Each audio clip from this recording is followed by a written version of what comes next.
Bienvenue dans une histoire épique où d'anciens secrets sont enfin révélés.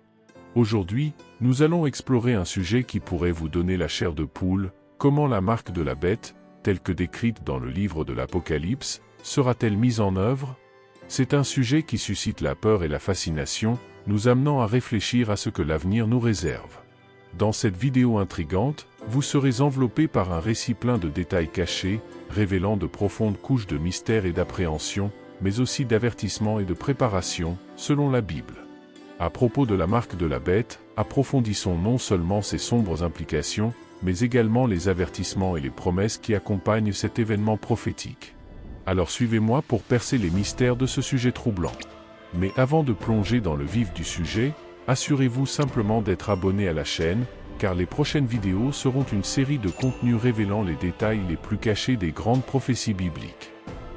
Imaginez-vous sur l'île de Patmos, une petite île de la mer Égée, entourée d'eau bleue et d'un paysage rocheux imposant.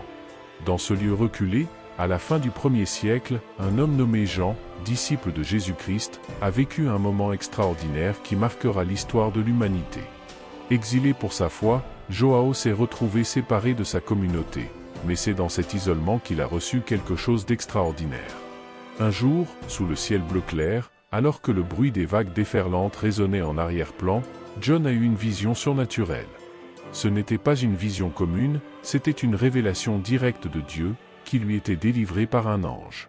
La révélation fut si intense et profonde que Jean se retrouva confronté à des images et des symboles qui transcendaient la compréhension humaine immédiate. On lui montra l'avenir, des événements qui préfiguraient la fin des temps, une époque de grande tribulation, mais aussi d'espoir.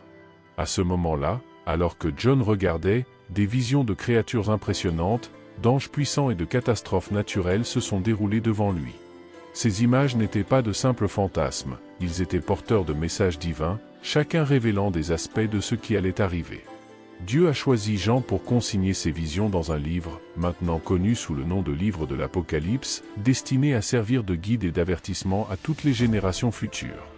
Le ton du récit était plein de mystère et d'urgence. Les révélations données à Jean étaient énigmatiques, pleines de symboles tels que des bêtes, des sceaux, des trompettes et des bols, chacun représentant différents aspects des plans divins pour la fin des temps. Ces symboles n'étaient pas là pour confondre. Le concept de l'Antéchrist est au cœur des prophéties de l'Apocalypse. Ce personnage émerge dans une période de grande tourmente et d'instabilité mondiale, attirant l'attention pour son charisme exceptionnel et ses compétences en leadership. L'Antéchrist est décrit comme quelqu'un doté d'une extraordinaire capacité de persuasion et d'influence, utilisant une rhétorique éloquente et des promesses de paix et de prospérité pour gagner des adeptes. Il apparaît comme une solution apparemment parfaite aux crises mondiales, offrant des solutions innovantes et promouvant un programme d'unification mondiale. Toutefois, la véritable nature de ce chiffre est trompeuse. Même s'il apparaît au premier abord comme un leader bienveillant, voire messianique, ses intentions sont tout sauf saintes. Il utilise des signes et des prodiges qui, bien qu'impressionnants, sont conçus pour détourner les gens du véritable chemin et des véritables doctrines chrétiennes. L'Antéchrist gagne non seulement l'admiration des masses, mais gagne également le soutien de dirigeants politiques et religieux influents, consolidant ainsi son pouvoir. Son ascension au pouvoir est rapide et marquée par une série d'accords et de traités qui semblent apporter la stabilité, mais qui en réalité ouvrent la voie à une domination mondiale. Ce personnage devient une icône du leadership mondial, promouvant un nouvel ordre mondial qui, sous la surface, s'oppose aux enseignements divins et à la souveraineté. Ce thème souligne l'importance du discernement et de la vigilance, car les fidèles sont appelés à reconnaître les signes des temps et à résister à la séduction du pouvoir qui compromet les valeurs spirituelles. La montée de l'Antéchrist est un avertissement crucial sur les dangers de se laisser emporter par les apparences et le charisme sans remettre en question les véritables intentions et les conséquences des actions d'un leader. Dans le récit de l'Apocalypse, la figure de la bête est cruciale et hautement symbolique. Cette entité, alliée de l'Antéchrist, est décrite avec cette tête et 10 cornes, une image qui évoque un mélange de peur et d'autorité. Chaque tête et chaque corne représentent des domaines de pouvoir importants, souvent interprétés comme de grands royaumes ou puissances mondiales ayant une influence substantielle sur la Terre.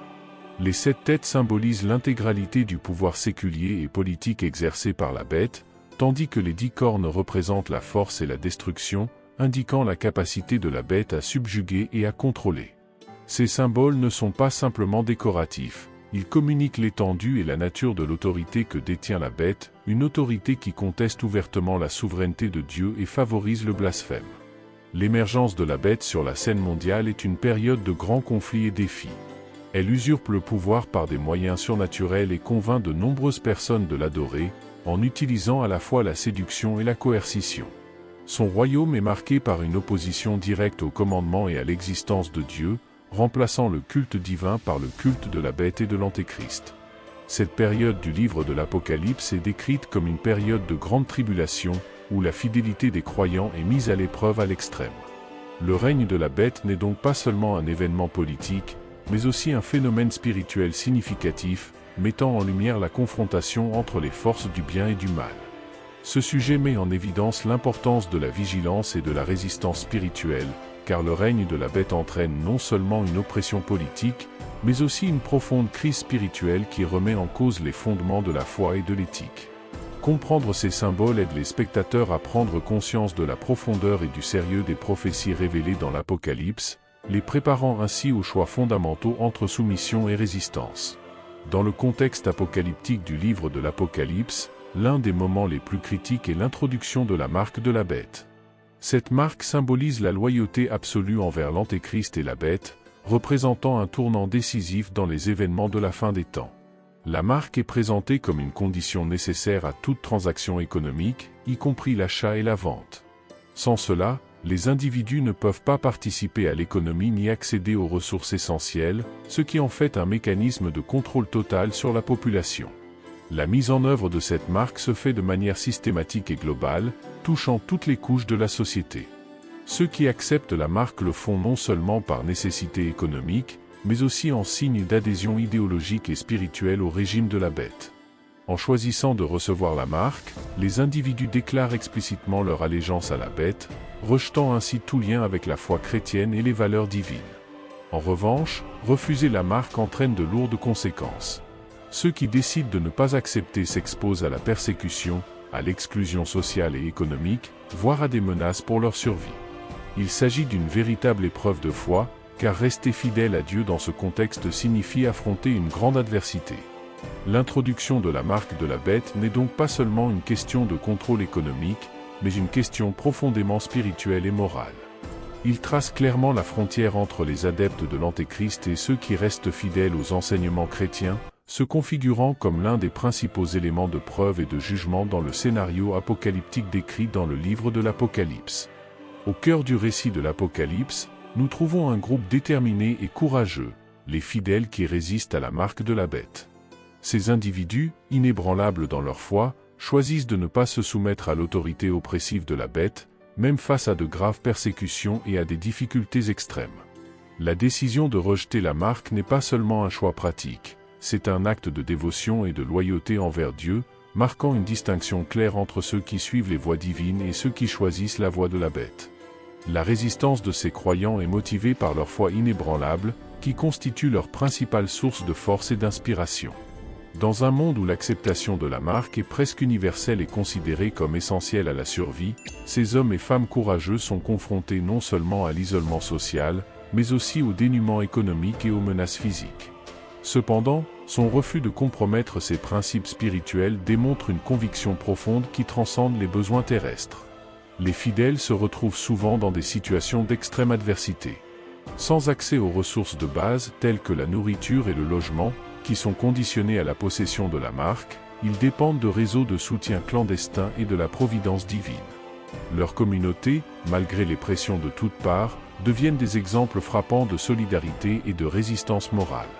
Cette partie de l'Apocalypse souligne l'importance du soutien mutuel et de la foi partagée. Même face à la peur et à l'incertitude, la résistance des fidèles est un puissant témoignage de leur attachement aux valeurs qu'ils considèrent comme sacrées. Ils croient fermement que les véritables récompenses et la justice ne viendront pas de la conformité au mal, mais de la persévérance dans la foi, en attendant une intervention divine qui promet la justice et la restauration ultime à ceux qui restent fidèles. Accepter la marque de la bête n'est pas seulement une décision économique ou sociale, elle comporte de profondes implications spirituelles et suivie de graves conséquences divines.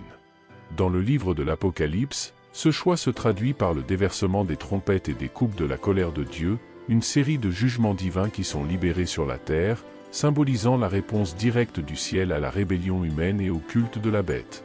Les trompettes, lorsqu'elles sont jouées, annoncent des catastrophes spécifiques qui affectent divers aspects de la vie sur Terre, notamment l'écologie, l'eau potable et même la lumière du soleil.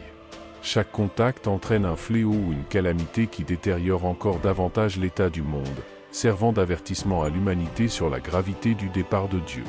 Ces événements ne sont pas le fruit du hasard, mais plutôt des mesures disciplinaires destinées à attirer l'attention sur le péché et la nécessité de se repentir. Les bols de colère, à leur tour, représentent l'intensification de ces jugements. Lorsqu'ils sont déversés, ils provoquent des effets encore plus dévastateurs, comme des mers ensanglantées et l'obscurité totale dans certaines régions, impactant directement la santé et le bien-être des habitants de la planète. L'intensité de ces jugements reflète la gravité de la rébellion représentée par la marque. Cette période de tribulation est décrite dans l'Apocalypse comme une période de grande souffrance, où la justice divine se manifeste clairement contre ceux qui ont choisi de suivre la bête, rejetant ouvertement les voies de Dieu. C'est une période qui non seulement met à l'épreuve la foi des individus, mais sert également de point décisif final en matière de loyauté et de valeur morale. Le jugement divin est donc un puissant rappel des conséquences éternelles des choix faits sur terre. Il souligne la gravité de la décision d'accepter ou de rejeter la marque de la bête, soulignant que de tels choix ont des répercussions qui vont bien au-delà de l'immédiat, affectant la destinée éternelle des âmes. Le récit apocalyptique sert donc d'appel urgent à la repentance et à la rédemption, mettant l'accent sur la miséricorde et la justice de Dieu face à la corruption et à la méchanceté humaine. Dans le livre de l'Apocalypse, malgré d'intenses périodes de tribulation et de défis, le récit se termine par un puissant message d'espoir et de rédemption. Pour ceux qui restent fidèles à Dieu jusqu'à la fin, la promesse est celle d'une victoire définitive sur le mal et de la restauration complète de toutes choses. Cette partie du texte révèle la vision de la Nouvelle Jérusalem, éblouissante cité céleste descendant du ciel, préparée comme une épouse parée pour son époux. La Nouvelle Jérusalem symbolise un état de perfection et d'harmonie, où il n'y a plus de douleur, de tristesse ou de souffrance. Les descriptions détaillées de la ville, avec ses rues d'or pur et ses portes de perles, servent à illustrer la magnificence et la gloire du royaume éternel de Dieu. Au sein de cette ville, la présence de Dieu est constante et palpable, symbolisant le rétablissement définitif de la communion entre Dieu et l'humanité. La lumière de Dieu illumine la ville et son trône est au centre, réaffirmant sa souveraineté et son règne éternel sur toutes choses. Dans ce scénario, il n'y a pas besoin de soleil ou de lune, car la gloire de Dieu fournit toute la lumière nécessaire. La défaite du mal est complète et définitive. Satan, la bête, le faux prophète et tous ceux qui ont choisi de suivre la voie du mal sont jetés dans l'étang de feu, mettant fin à toute forme de rébellion ou de mal. Cet acte final de justice divine confirme le règne éternel et incontesté de Dieu et la sécurité éternelle pour ceux qui choisissent de suivre ses voies.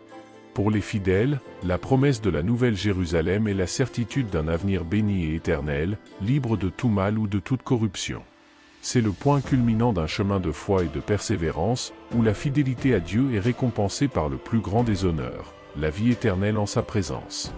Le message final de l'Apocalypse n'est donc pas seulement un message de jugement, mais celui d'une espérance immortelle, où la justice et la paix prévalent pour toujours. Nous avons atteint la fin de ce voyage intrigant sur la manière dont la marque de la bête sera mise en œuvre, selon les Écritures bibliques. Mais permettez-moi de dire cela d'une manière que même un enfant peut comprendre. Imaginez-vous dans un monde où les gens sont marqués d'un symbole sombre, une marque qui détermine leur destin. C'est comme si tout le monde portait un t-shirt qui montre pour quelle équipe il joue, mais dans ce cas, c'est beaucoup plus sérieux. La Bible nous met en garde contre cette marque, nous disant que ce sera un choix important. Ce sera comme décider si nous voulons suivre la lumière ou nous perdre dans l'obscurité. Et comme dans toute histoire, il y a toujours un héros qui nous montre le bon chemin. Et c'est là qu'intervient notre héros, Jésus. Il nous apprend à choisir l'amour, la vérité et la justice. Il nous montre que nous n'avons pas besoin d'avoir peur, même face aux choses les plus effrayantes. Il est comme le super-héros qui nous protège, même quand tout semble sombre. Alors, lorsque nous entendons parler de la marque de la bête, souvenons-nous des paroles de Jésus. Il nous dit de ne pas avoir peur, car il a déjà vaincu le monde. Il nous montre que si nous choisissons le bon chemin, nous aurons le salut et la vie éternelle. Alors la prochaine fois que vous entendrez parler de cette marque effrayante, souvenez-vous de Jésus et du choix qu'il nous offre. Choisissez l'amour, la vérité et la justice, et vous ferez partie de la bonne équipe. J'espère que ce voyage a été éclairant et que vous repartirez d'ici en sachant qu'avec Jésus à nos côtés, nous pouvons relever n'importe quel défi, même la marque de la bête. En attendant notre prochaine aventure ensemble, qu'elle soit pleine de foi, de courage et de certitude que l'amour gagne toujours.